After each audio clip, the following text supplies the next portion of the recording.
Bonjour à tous, chers Crash Marketeurs. Je suis ravi de vous retrouver pour cette nouvelle vidéo. Ça fait un an que j'ai lancé ma chaîne, tout juste. Ça fait tout juste un an, donc ouais, le temps passe vite. Un an, 12 vidéos. Celle-là, ça sera la 12e. Ça fait donc une vidéo à peu près par mois. Et donc, pour cette nouvelle vidéo, j'ai décidé, que j'aurais d'ailleurs peut-être dû commencer par là il y a longtemps, j'ai décidé de vous montrer comment ce que finalement fonctionne le monde du Forex, donc le Foreign Exchange. Le Forex, c'est la contraction des deux mots, et de vous montrer, de vous poser des bases, on va dire, de calcul pour savoir comment faire comment prendre votre position. Donc dans un premier temps, je vais vous présenter le cours de manière théorique. Ensuite, je vous présenterai rapidement un calendrier économique, et enfin on passera à la partie pratique, tout simplement. Donc, c'est parti, j'ai envie de vous dire.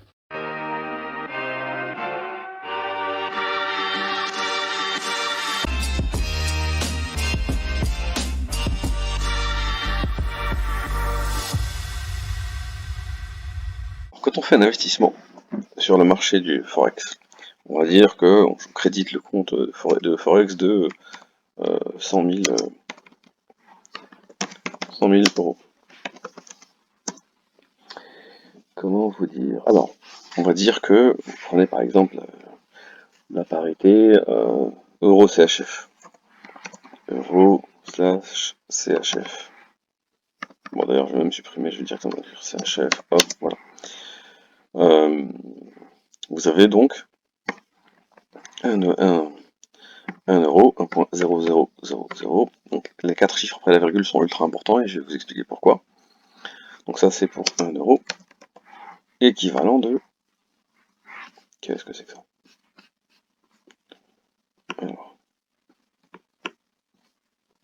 Alors, équivalent donc de 1 franc, 1 franc 20. Allez, on prend 1 franc 20, CHF. Alors, donc la différence entre les deux, finalement, elle est de l'ordre de 2000 points, 2000 pips. Je vais vous expliquer dans un instant.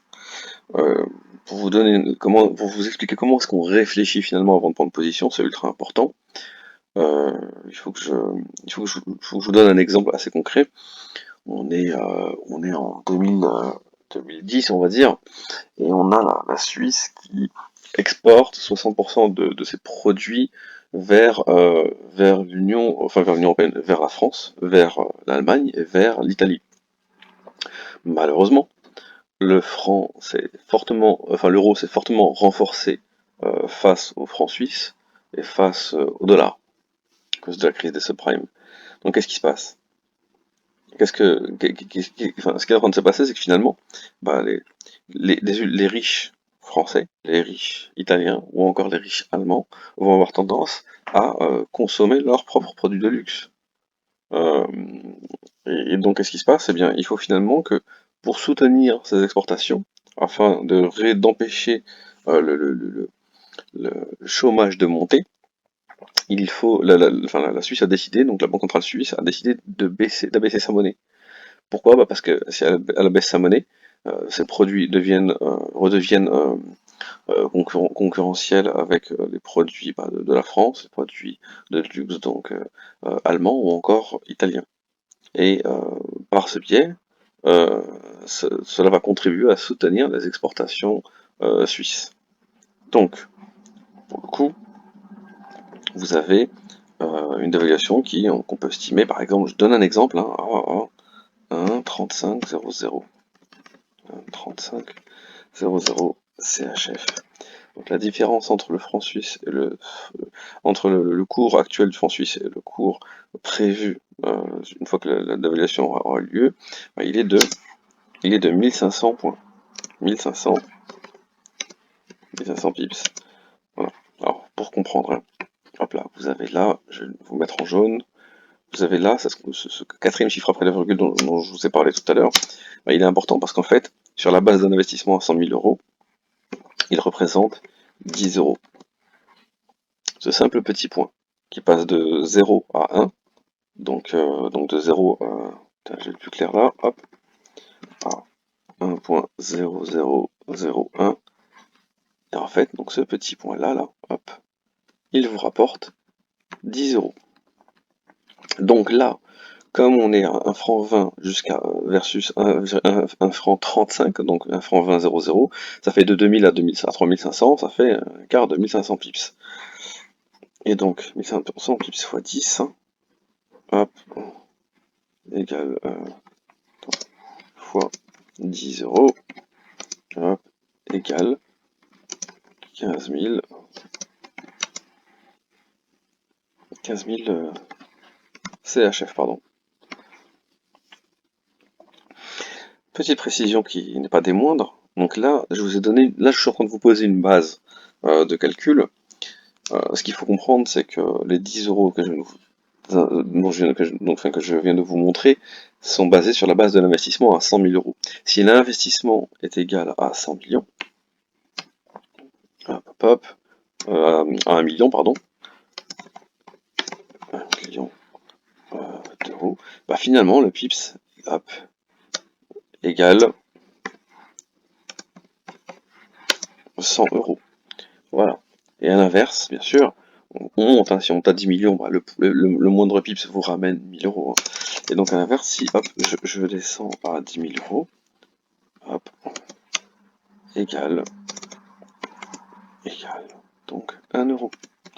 Alors là, je vous montre l'aspect, je vous fais un petit cours pour vous poser vraiment les bases. Une fois que c'est fait, après, je vous montrerai la pratique, vous puissiez vous en rendre compte par vous-même. Hein. Donc là, 15 000 francs.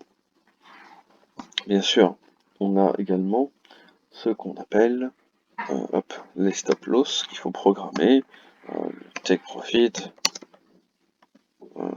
take profit, quoi est-ce que je pourrais encore, ah oui, il faut faire attention à l'appel de marche, c'est ultra important, et on a également la notion de spread. Alors, je vous laisse regarder la définition, mais le stop loss, donc stop loss égale SL pour faire court, SL, le take profit qu'on appelle, on peut dire, c'est un TP quoi, un take profit. Le stop loss en gros c'est de dire voilà, sur la stratégie que j'ai en face de moi, je ne veux pas perdre mes 100 000 euros, ce serait de la folie. Ce que je veux c'est limiter mon risque à les 10% de mon investissement. Donc en limitant mon risque à 10% de mon investissement, donc c'est-à-dire que je suis prêt à perdre 10 000 euros, eh bien je vais prendre une position qui va limiter ma perte à 10 000 euros, tout simplement. 10% de mon investissement.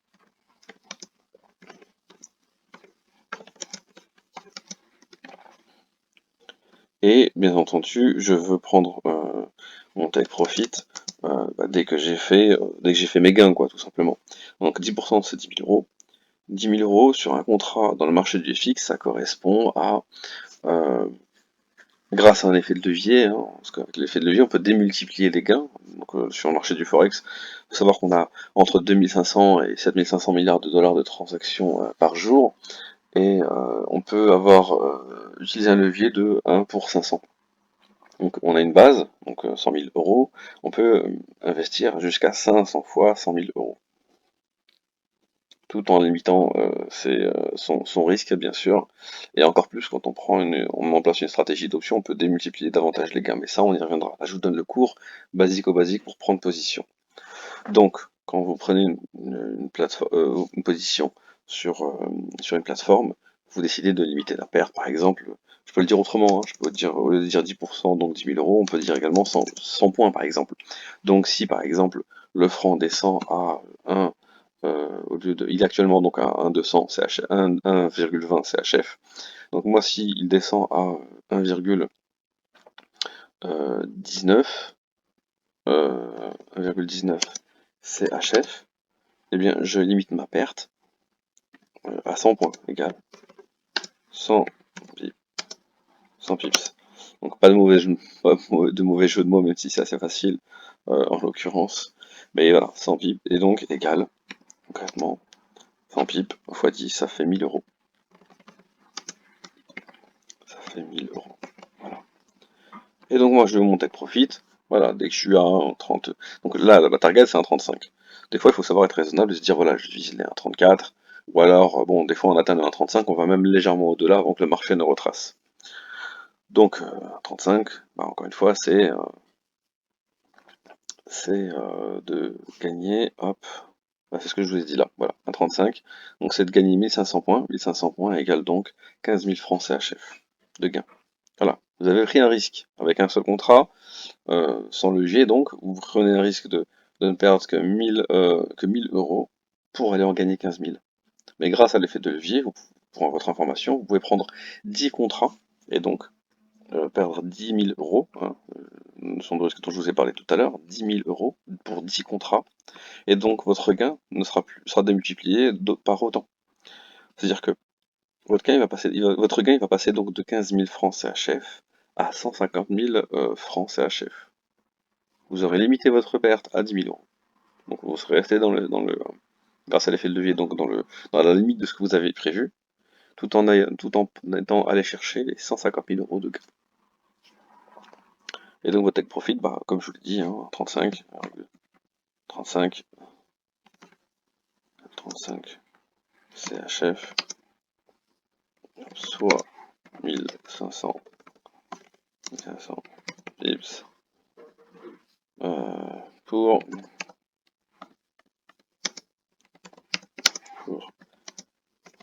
15 000 CHF.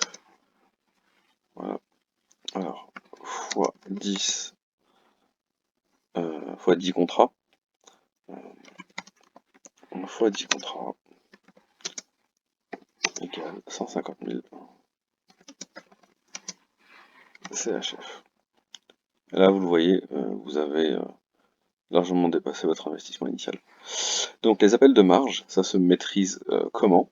Alors on va y revenir dans un cas pratique un petit peu tout à l'heure, mais l'idée c'est de vous dire que euh, pour tenir votre position, la plateforme, euh, en fait, elle va taper dans vos réserves. C'est-à-dire que vous avez vous avez mis un stop loss, donc ça c'est bien. Si vous, on va dire que vous en mettez pas, et bien tant que vous avez de l'argent, elle vous permettra de vous éloigner de votre objectif. C'est-à-dire que, par exemple, au lieu de tomber à 1,19, vous tombiez à 1, par exemple, auquel cas vous avez perdu 2000 francs. 2000 francs avec, le pips à 10 euros, bah, ça vous fait quand même 20 000 euros, enfin 20 000 francs. 20 000 francs de perdu. Et donc, si vous décidez de fermer votre position à ce moment-là, il ne vous en resterait plus que 80 000 à la fermeture. Donc l'appel de marche, c'est de dire, voilà, j'ai encore de l'argent provisionné sur mon compte. Grâce à ça, si je n'ai pas mis de stop loss, eh bien, ma perte sera potentiellement illimitée parce que je vais continuer, le compte va continuer à me permettre de garder ma position ouverte parce qu'il va aller chercher l'argent là où il est. Et donc, je serai fortement perdant. Donc, l'idée, en gros, à retenir, c'est de toujours mettre en place un stop loss pour psychologiquement se dire, voilà, je limite ma perte. Et voilà, je prends bonne note, j'acte, voilà, j'ai signé, j'ai perdu, ça arrive, et je continue de surveiller les marchés pour voir ce qu'il est possible de faire, mais là tout de suite, je limite ma perte. Donc la perte, des fois, il vaut mieux la limiter à 1000 euros qu'à 20 000, hein, par exemple. Voilà, le spread, qu'est-ce que c'est le spread? En fait, à chaque fois que vous prenez une position sur une plateforme de FX, vous êtes toujours en négatif. Pourquoi? Parce que la plateforme, il faut qu'elle vive. Et elle vit comment, elle? Vous prenez les positions que vous voulez, euh, mais en fait, elle vous prend toujours une espèce de mini commission pour se payer. Voilà. C'est avec ça qu'elle vit. Et donc, forcément, dès que vous ouvrez votre position, vous avez perdu. Ah oui, autre chose importante. Là, j'ai tapé euro CHF. C'est ultra important. J'aurais pu également taper CHF euro. Parce que c'est important l'ordre dans lequel ça apparaît. Parce que ça veut dire qu'en fait, c'est l'euro versus CHF. Si c'était CHF euro, ça serait CHF versus euro. Autrement dit, quand vous voyez vendre ou acheter, automatiquement, vous savez que c'est la première parité qui apparaît, qui vous donne la position dans laquelle, qui vous donne la monnaie par rapport à laquelle vous vous positionnez. Donc l'euro, si je clique sur vente, c'est-à-dire que j'achète, c'est-à-dire que je vends l'euro, pardon, par rapport au CHF. À l'inverse, si je clique sur CHF, je vais arriver sur achat, ça veut dire que j'achète l'euro face au CHF. Donc maintenant, on va passer à la pratique. Donc, ce que j'essaie de vous dire avant de, juste pour conclure sur cette partie-là, c'est que là, je vous ai donné une réflexion. Vous savez, vous avez deux sortes de traders sur les marchés, et vous avez d'ailleurs, les deux se rejoignent d'une manière ou d'une autre. Vous avez le trader chartiste, celui qui ne regarde que les graphiques, et vous avez également le trader qui analyse les fondamentaux économiques. Pour ma part, je me positionne sur le deuxième. C'est-à-dire que là, je vous ai fait une analyse quand je vous ai dit que la Suisse a besoin de soutenir ses exportations et qu'elle voit bien qu'elles sont en train de diminuer parce que la crise oblige, sa monnaie a perdu de la force par rapport au CHF, par rapport à l'euro, pardon. Bah forcément, ça veut dire qu'elle va voir son chômage augmenter. Euh, et euh, et c'est pas bon, parce qu'elle va entrer dans ce qu'on appelle un cercle vicieux. L'idée, c'est qu'en abaissant sa monnaie, elle accepte de perdre un peu sur la valeur de sa monnaie, mais elle soutient ses exportations, et donc elle maintient ses emplois. Si elle maintient ses emplois, elle continue finalement quelque part à stimuler la consommation, la croissance aussi quelque part. Parce que les employés qui sont à leur travail vont continuer d'épargner, d'investir, et surtout de consommer. Et donc chaque métier, on est dans un cercle vertueux, donc chaque métier étant impacté, tout va bien finalement quelque part. Il faut savoir lâcher un peu du lest d'un côté pour pouvoir gagner de l'autre, parce qu'il n'y a rien de pire qu'avoir du chômage. Le chômage a toujours tendance à s'éterniser dedans, malheureusement.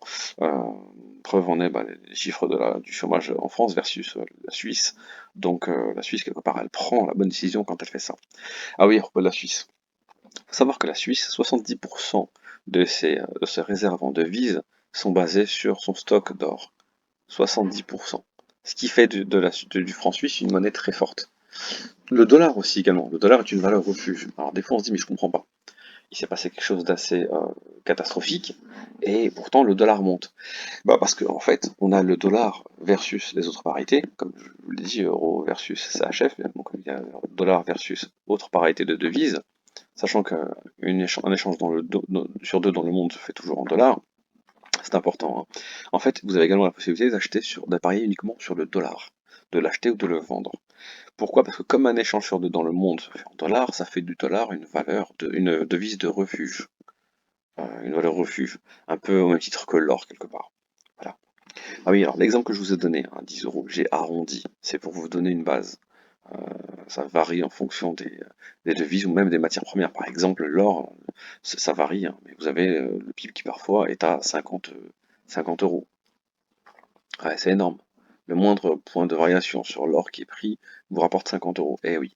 Ou sur l'UN, c'est le même principe. L'idée, en fait, ce qu'il faut dire, c'est que voilà, vous supprimez le point par exemple et vous dites, tiens, voilà, je suis à 12 000 versus 13 500, bon, ça fait quand même 2 500 points d'écart. 1500 points d'écart, pardon. Et donc là, vous vous y retrouvez. D'où le fait que je vous ai affiché 1500 pips, fois la valeur du pip en question. Donc je pense que je vous ai à peu près tout dit. Maintenant, je vais vous montrer comment est-ce qu'on fait pour avoir une réflexion basée sur les fondamentaux économiques, un minimum de bon sens logique. A tout de suite. Donc maintenant, on va aller sur un site sur lequel j'aime beaucoup aller qui s'appelle DailyFX. Pourquoi? Parce que on a un calendrier économique et en plus on a des définitions. Quand on est débutant et qu'on s'y connaît pas, c'est vraiment le basico-basique. Là, c'est un outil, je dirais, qui vous aide à faire votre analyse de fondamentaux économiques. Bien sûr, ce qui vous donnera vraiment le poids de l'analyse fondamentale économique, c'est le travail que vous allez faire en amont, et aussi c'est les années d'expérience.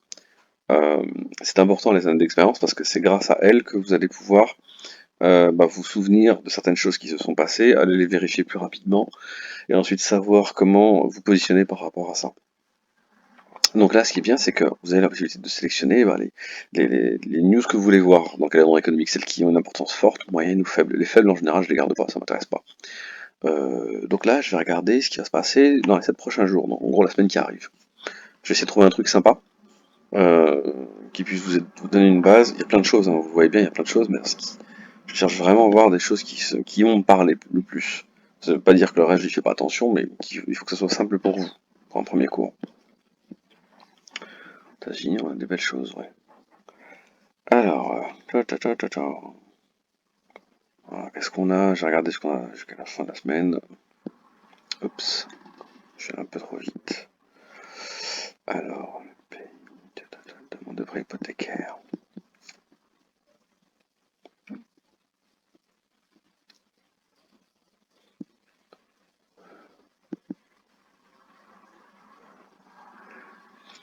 Truc basique, simple.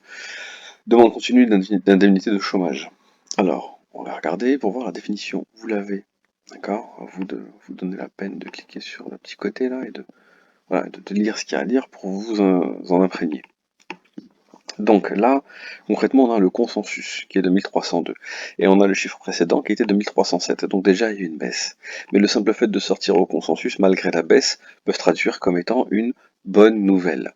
Auquel cas, il faut acheter le dollar versus des monnaies, des devises face auxquelles il est très sensible. Typiquement, le dollar, si vous l'achetez par rapport au dollar canadien, c'est des économies qui sont limitrophes, il n'y a pas vraiment d'intérêt. Par contre, il y a toujours une guerre, historiquement, une guerre commerciale entre le Japon et les USA. Donc là, entre les deux devises, vous savez qu'il va y avoir un très fort mouvement, bien plus fort d'ailleurs que si vous achetiez le dollar face, comme je vous l'ai dit, au dollar canadien ou encore à l'euro. L'euro, c'est pas mal, hein, mais je vous conseille, là je vous le dis, c'est mon expérience qui parle, je vous conseille de le faire par rapport au yen japonais parce que ça bouge fort. Il y a une guerre commerciale entre les deux.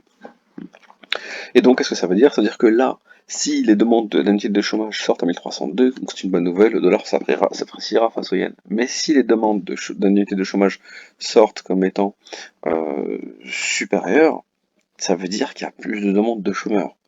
Et donc c'est une mauvaise nouvelle et le dollar va se déprécier. Auquel cas, vous devez vendre le dollar et acheter le yen. Et c'est comme ça que vous allez vous prendre un certain nombre de points. Alors là, de suite, pour calculer le nombre de points, je ne saurais pas vous le dire. Euh, mais en tout cas, vous avez la base de réflexion qui est posée. Voilà ce que je peux vous en dire. Tac, tac, tac. Voilà, donc grosso modo, là, je vous donne un petit cours. Exemple, on a également, qu'est-ce que j'ai vu tout à l'heure? Voilà. On aura également les comptes réunions de la politique monétaire de la BCE. Ça c'est très important, ça aussi. Parce que forcément il sera question d'inflation, il sera question de la guerre en Ukraine, il sera question de plein de choses, donc il faudra suivre fortement le discours et au fur et à mesure vous allez voir, hein, vous allez voir sur la plateforme, par exemple l'euro face au franc suisse, face au yen ou face au dollar qui va fortement bouger. Signe que, enfin, en fonction du discours qui sera tenu. Et à un moment donné, il va aller dans une direction bien précise. Il va osciller au départ, puis ensuite il ira dans une direction bien précise. Et ça sera fonction des actions qui vont être prises par la BCE pour lutter contre l'inflation. De sa position, dans son état d'esprit qu'elle aura par rapport à la guerre en Ukraine et les conséquences des sanctions économiques qu'elle impose à la Russie. Donc tout ça, ça a une incidence sur les cours en permanence. Donc en fait voilà, faut regarder le calendrier économique, il faut à chaque fois se positionner, se dire voilà, euh, s'il y a plus de chômage, c'est pas bon. S'il y a moins de chômage, bah c'est bon.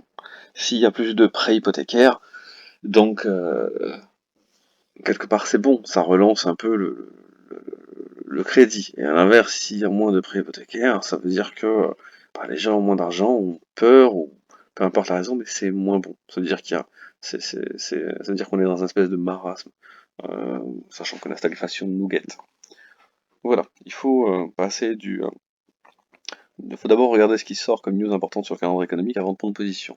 Et bien sûr, en ce moment, je ne vais pas vous mentir, il y a aussi beaucoup d'informations, de news politiques qui sont déterminantes sur les marchés, et ça, le calendrier économique, il ne les indique pas forcément. Et donc, c'est à vous de faire ce travail de recherche, de suivre l'actualité économique, l'actualité politique, même l'actualité géopolitique, de la mettre en parallèle du calendrier économique des news qui vont sortir pour pouvoir se positionner au mieux. C'est tout pour le petit cours sur le calendrier économique, donc je vous donne mes 2-3 astuces. Maintenant, on va passer à la pratique. On va aller directement sur la plateforme de trading, notamment celle que j'ai bien utilisée, qui est FXM, parce qu'elle est simple, parce qu'on crédite virtuellement de 50 000 euros pour s'entraîner, c'est un bon début. Donc là, je vais vous présenter comment est-ce qu'on fait, ça c'est la plateforme FXM, j'aime beaucoup aller dessus, c'est super facile, et puis en plus, ils provisionnent le compte en démo de 50 000 euros, ça vous permet de vous entraîner pour les débutants. Donc là, moi, je cherche, ouais, vous voyez, là, vous avez quelques cotations. Moi, celle qui m'intéresse, c'est USD-JPY. On va la chercher ensemble. USD. Oh, je l'ai vu tout à l'heure. Ah, voilà, JPY, voilà. Donc, j'appuie dessus, et là, je vais faire acheter. Là, vous voyez le graphe, mais il y a un petit coup à faire aujourd'hui dessus. Donc, je vais cliquer sur acheter. Alors, on va, par exemple, pour respecter l'exemple que je vous ai montré tout à l'heure, on va taper 100 000 euros. Et avec 100 000 euros, alors, juste pour revenir versus 1K. Donc là, vous voyez que vous avez par PIB 0,07 euros qui sont gagnés avec 1000 euros d'investis. Et la marge utilisée ne dépasse pas les 33,30 euros sur 100 000 euros. Voilà, plus le montant est élevé, plus la marge utilisée, donc ce qu'on appelle l'appel de marge dont je vous ai parlé tout à l'heure, sera élevé. Exemple, en direct, on passe de 1000 euros à 100 000 euros. Et d'un seul coup, voilà, vous voyez bien que le PIB, il ramène 7,38 euros versus la marge utilisée qui sera de 3333 euros. Alors c'est quand même dingue parce que vous pourrez se dire, mais je comprends pas, il y a 100 000 euros alors que le compte il a été provisionné de 50 000. C'est bien simple, l'effet de levier sur le marché du FX il est de 1 pour 500. 1 pour 500 c'est énorme. Donc ça fait que vous avez vraiment, vous tapez les 50 millions d'euros de placement quoi. Bien entendu, ça solliciterait l'ensemble de la marge et donc la moindre variation dans le sens contraire de votre position vous serez fatal parce qu'elle clôturerait la position en accusant les pertes qu'il y aura derrière. Donc là, je peux valider cette position. Je voulais juste vous dire que voilà, vous avez donc en bleu là ça clignote 122,574 et 122,614. Entre les deux, vous avez 4.0 en rouge qui apparaît, donc il passe du rouge au bleu selon qu'il monte ou qu'il redescende. Et c'est ça c'est ce qu'on appelle le spread. Donc on a vu le PIP, on a vu l'appel de marge, et je viens de vous présenter le spread. Maintenant, je valide la position. Et hop, voilà, ça a marché, aucun problème. Donc avec 50 000 euros, j'ai pu prendre une position à hauteur de 100 000 euros pour gagner 7 euros par point de prix sur la position. Donc là, vous voyez que ça clignote en bleu, en rouge, ça c'est normal, parce que ça signifie que ça monte ou que ça redescend. Donc la colonne de gauche représente la vente et la colonne de droite les achats. Donc comme je l'ai déjà dit tout à l'heure, vous avez par exemple l'USD JPY que vous voyez là. Donc c'est l'USD que vous achetez ou que vous vendez par rapport au JPY. N'oubliez pas cette règle pour être sûr de ne pas vous tromper quant à la position que vous prenez sur le marché, parce que vous l'avez compris, vous pouvez parier aussi bien sur la hausse que sur la baisse d'une parité de devises. Là, je vois qu'on a le dollar. Le dollar également m'intéresse, donc ce que je fais, c'est que j'ai cliqué dessus pour pouvoir prendre une position à l'achat, parce que je sais que le dollar va monter aujourd'hui. Donc là, je vais aller sur... allez, on va pas faire le fou, on va dire 50 000. Et vous voyez que là, je gagne 45 euros par point pris sur le dollar. Donc, vous voyez bien. Hein. Et la marge utilisée, elle est seulement de 22 000. Comme je vous l'ai déjà dit, j'ai de la marge quelque part parce que j'ai seulement pris une position à 3300. Donc 22 000 plus 3 000 égale 25 000. J'ai encore 75 000 techniquement d'appel de marge. Et donc là, je vais valider ma position. Hop. Voilà. Position prise. Donc c'est tout pour aujourd'hui. Et je vous dis à bientôt pour une prochaine vidéo. Ciao, ciao.